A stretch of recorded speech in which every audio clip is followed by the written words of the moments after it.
You know that feeling, right? That pit in your stomach when you find water where it absolutely should not be. It just feels like pure chaos. But what if I told you there's a precise, science-based plan to fix it all? In this explainer, we're going to break down exactly what the pros do when water damages your home. We're going to turn that feeling of helplessness into a clear roadmap. So, let's dive in. So just imagine it. You get home, you open the door, and you hear it before you see it. That sound of running water. And your heart just plummets as you see it spreading across your floor. That jolt of panic, it's a reality for so many homeowners. And you know what? It often starts in the most everyday, unexpected places. For instance, think about this, your washing machine hose. Just one simple hose fails, and bam, you've got hundreds of gallons of water shooting out at full city pressure. It's an instant flood, and it can cause an unbelievable amount of damage in just minutes. Or, hey, maybe the problem comes from outside. A really nasty thunderstorm rolls in, and suddenly your house is under attack. Wind-driven rain is forcing its way past window seals, under doors, finding every tiny crack it can. It's like your home's defenses have been completely breached.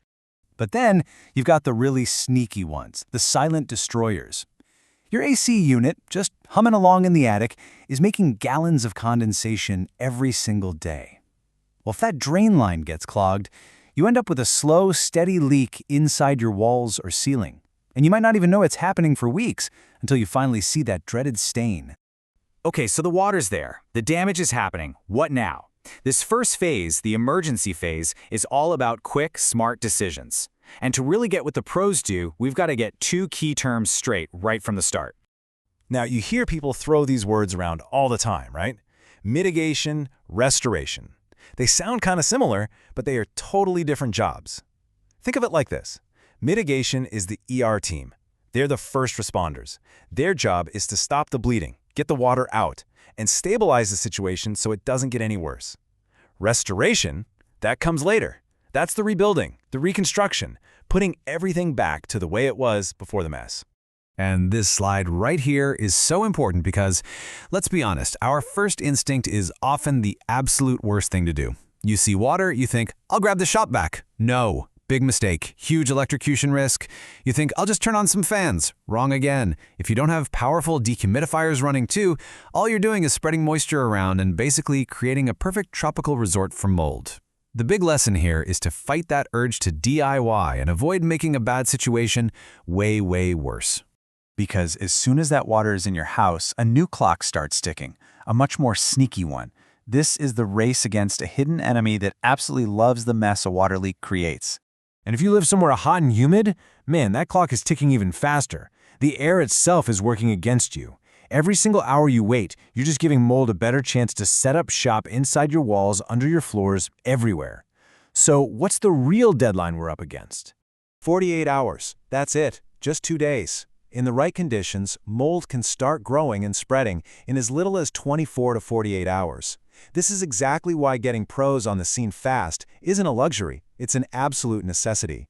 You're not just dealing with the water problem anymore. You're trying to prevent it from becoming a serious health problem. So how do the pros actually beat that 48-hour clock? How do they get your home truly dry? Well, it's not about grabbing a bunch of towels. It's a scientific operation that goes after the moisture you can't even see. It all breaks down into these 4 core steps. First, they assess the damage and get the standing water out. Then comes the high-tech drying part. After that, they monitor and document everything every single day. And finally, they do the full reconstruction. See? It's not chaos, it's a plan. So let's look at the science behind step 2. This right here, applied structural drying, this is the real game changer. I mean, anybody can mop up a puddle. The real problem is the water that's soaked deep in your drywall, your wood studs, your subfloor. This process uses a whole arsenal of giant air movers and dehumidifiers to create a super dry environment that literally pulls that trapped moisture right out of the building materials. It's pretty amazing. Okay, this is super important. You have to know that not all water is the same. The pros immediately figure out what kind of water they're dealing with. You've got Category 1, which is clean water. Think a broken supply line. Then you have Category 2, gray water, which is kind of dirty, like from a dishwasher. And then there's Category 3, black water. This is the really nasty stuff, like sewage or floodwater, and it requires totally different safety gear and procedures. So how long does this all take? This is where we got to be realistic. Proper drying is a marathon, not a sprint. On day 1, they get the water out and set up the equipment. By day 3, your carpet might feel dry, but that's just the surface. It's around day 5 that the really dense stuff, like the wood framing, starts to let go of its moisture. The job is not done until a technician walks through with special meters and proves, scientifically, that everything is back to its normal dry standard. All right, so everything is scientifically, provably dry. Now the fun part starts. The focus shifts from stopping the damage to actually rebuilding and making your space beautiful again.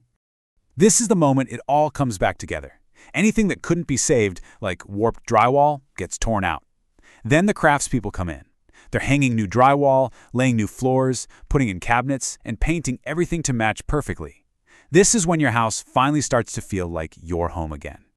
So while the hammers are swinging and the paint is going on, there's a whole other process happening in the background, the insurance claim. And let's be real, for a lot of people, this is the most stressful part of the whole ordeal. And listen up, because this is probably the single most important thing you need to know about your insurance. Your policy is a contract, and that contract says you have to take reasonable steps to prevent more damage from happening. That means if you wait a week to call for help and mold starts growing, the insurance company might just say, sorry, we'll cover the water, but that mold is on you. And this is another reason why calling a pro is so important. From the moment they arrive, they are building your case for the insurance company. They're taking tons of photos. They create these things called moisture maps to prove what was wet. They log every piece of equipment they use, every single day. It's not just a bunch of paperwork. It's your proof. It's what gets your claim paid without a massive headache. Okay, let's boil this all down. If you remember nothing else, remember these 4 things. 1. Act fast. You've got 48 hours before mold becomes a real threat. 2. Mitigation is the emergency first aid. Restoration is the rebuild. 3. Real professional drying is science, and it takes days, not hours. And 4, the detailed paperwork the pros create is your best friend when it comes to your insurance claim. So, at the end of it all, your home looks perfect again. The disaster is over. But you gotta remember how it all started. That one burst pipe, that one clogged line. So once everything is back to normal, the real question becomes, how do you stop it from ever happening again?